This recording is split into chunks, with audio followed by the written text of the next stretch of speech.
सभी विद्यार्थियों को हार्दिक अभिनंदन। पिछली वीडियो में जो आपको बताया गया था वो आपने समझा होगा और किया होगा। अब मैं आपको यहाँ पर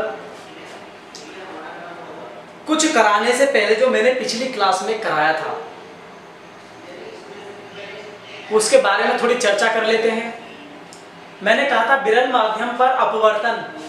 मैंने कहा था विरल माध्यम पर अपवर्तन, इसका मतलब क्या है? जब मैंने पिछली क्लास में बताया था कि विरल माध्यम जो होता है हमारा, जब हम एक माध्यम से दूसरे माध्यम में जाते हैं तो उन दोनों की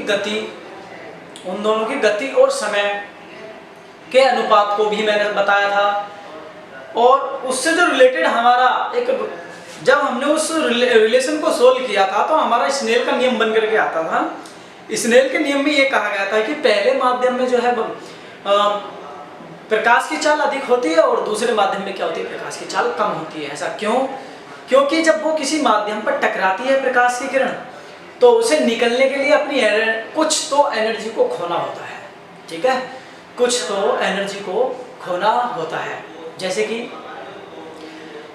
हम रेस लगाते हैं, रेस लगाने के बाद में हमारे अंदर एनर्जी थोड़ी कम हो जाती है तो हमारी स्पीड भी क्या हो जाती है, कम हो जाती है।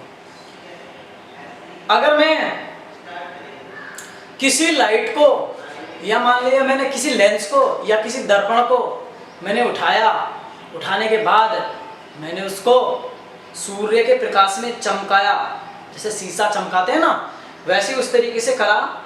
अगर मैं किसी शीशे अलग दूसरे शीशे से उस पर वो किरण टकराता हूँ या कोई वहाँ पर चिकना तल हो तो वह टकराने के बाद में कम गमन करेगी, उस रास्ते पर क्या होगा, कम गमन करेगी। इसका मतलब क्या है, कम स्पीड होगी वहाँ पर, यानी कुछ ना कुछ तो वहाँ से कम हो जाएगी, रिड्यूस हो जाएगी। मैंने ये भी बताया था कि यहाँ से क्रांतिक कोण के बारे में हमें पता चलता है। और क्रांतिक कोण क्या होता है, हमारा आंतरिक परावर्तन के रूप का एक प्रमुख कारण होता है जो दर्शाता है कि विरल माध्यम और संघनन माध्यम इन दोनों के अंतर को। विरल माध्यम में हमने जो अपवर्तन की बात करी थी उससे क्या था, हमारा जो एक रिलेशन बना था, हमने उस पर कुछ क्वेश्चन भी किए थे और इम्पोर्टेंट क्वेश्चन थे। वे क्या थे? वे इम्पोर्टेंट क्वेश्चन थे। अब आगे बढ़ते हैं।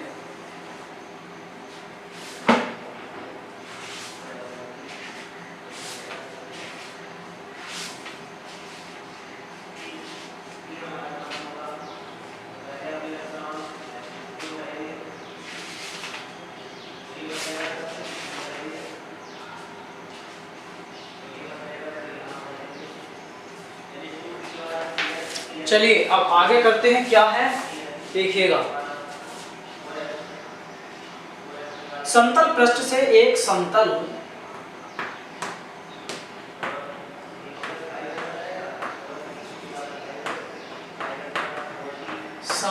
पृष्ठ से एक समतल तरंग का परावर्तन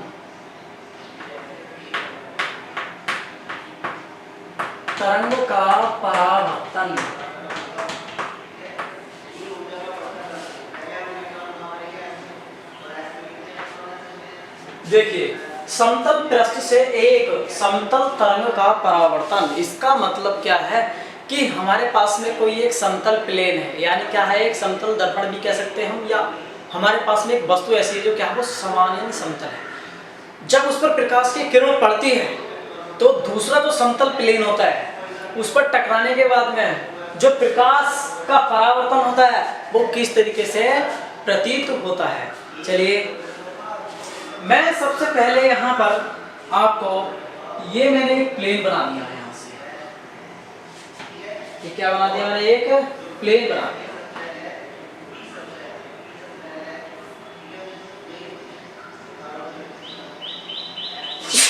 सॉरी, यहाँ से जो हमारा पिछला चित्र था मैं उसी की बात कर रहा हूँ अभी।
देखिए ये हमारा क्या था, एक फिगर था पिछली क्लास में। हमने क्या किया, ये ए डैश है। जब हमने ये देखा, अगर मैं यहाँ से एक नॉर्मल ड्रॉ करता हूँ तो ये हमारा कोण क्या हो जाएगा, आई हो जाएगा। क्या हो जाएगा, आई हो जाएगा। तो ये वाला कोण भी क्या है, आई है। ऐसा क्यों किया था हमने, क्योंकि इसके सापेक्ष वाला कोण है। क्या है, इसके सापेक्ष वाला कोण है। अच्छा, फिर उसके बाद में मैंने देखा रिफ्लेक्टेड एंगल। कैसे, ये टकराए, यहाँ से कोई दूसरा सोर्स था, वो टकराने के बाद में यहाँ आया। ठीक है, यहाँ पर हम जानते थे क्या बनाया इसने, 90 डिग्री का एंगल बनाया था। जब हमने यहाँ पर ये कंडीशन सोल्व की थी, क्या की थी, कंडीशन सोल्व की थी। इसको हमने P1 मान लिया और इसको हमने क्या मान लिया, P2 मान लिया। ठीक है, तो हम इसको, ये क्या मतलब है, ये सिरे हैं। क्या है, ये दर्पण के सिरे हैं, इसलिए हमने इसको प्लेन 1 और प्लेन क्या मान लिया, 2 मान लिया। ठीक है, तो मैं अब यहाँ पर कह सकता हूँ कि जो आपतित तरंगाग्र है, ये टकराने के बाद में क्या, कि यहाँ से जो B1 स्पीड से आई थी, क्या कि यहाँ से जो B1 स्पीड से आई थी, और टो समय में, समय को हमने किस में दर्शाया था, टो में दर्शाया था। तो टो समय में जब ये यहाँ आई थी, टकराने के बाद में जब ये परावर्तन हुआ, परावर्तन का मतलब है इस तरीके से, तो मैंने बताया था परावर्तन में कैसे होता है, मैंने कहा बिल्कुल ऐसे ही होता है। तो अब मुझे यहाँ से ये देखना है कि जब ये परावर्तन हुआ, होने के बाद में दूसरी यहाँ पर अपवर्तित तरंगाग्राही, क्या ये अपवर्तित तरंगाग्राही, तो वो टकराने के बाद में किससे, एक ई पॉइंट पर जा मिलती हैं। दोनों के सिरे, ऐसा मान लेते हैं हम, कहाँ मिलते हैं, ई पॉइंट पर जाकर मिलती हैं। तो मुझे अब क्या करना चाहिए, मेरे साथ साथ लिखते चलिएगा जैसे मैं लिखवा रहा हूँ। ठीक है, अभी कोई भी अगर यहाँ पर सेटिस्फाई रिलेशन बनता है तो मैं उसको समझाऊंगा और आप मेरे साथ लिखते चलें। क्या है, लेकिन जब हम एक परावर्तक पृष्ठ Mn, एक परावर्तक पृष्ठ Mn, एक परावर्तक पृष्ठ हम कह सकते हैं क्या, P1 P2, जब हम एक परावर्तक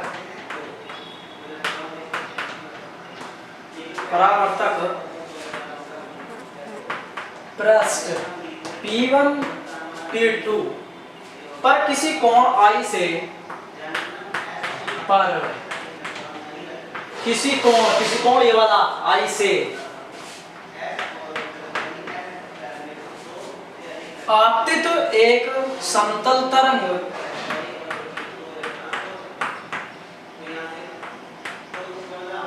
आपतित एक समतल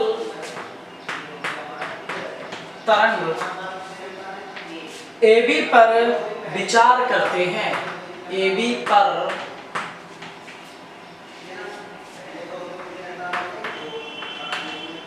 विचार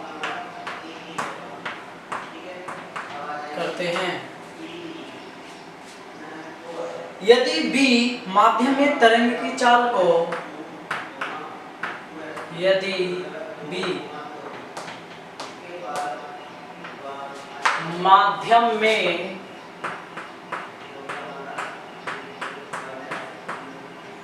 तरंग की चाल को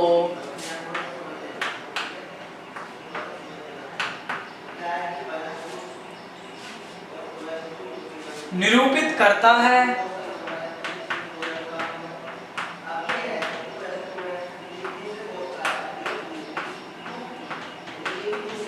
निरूपित करता है। कौन सी चाल को, इस वाली चाल को। निरूपित का मतलब होता है दर्शा रहा है, जाने का एहसास हो रहा है। ठीक है, करता है। तथा यदि टो तरंगाग्र, तथा यदि टो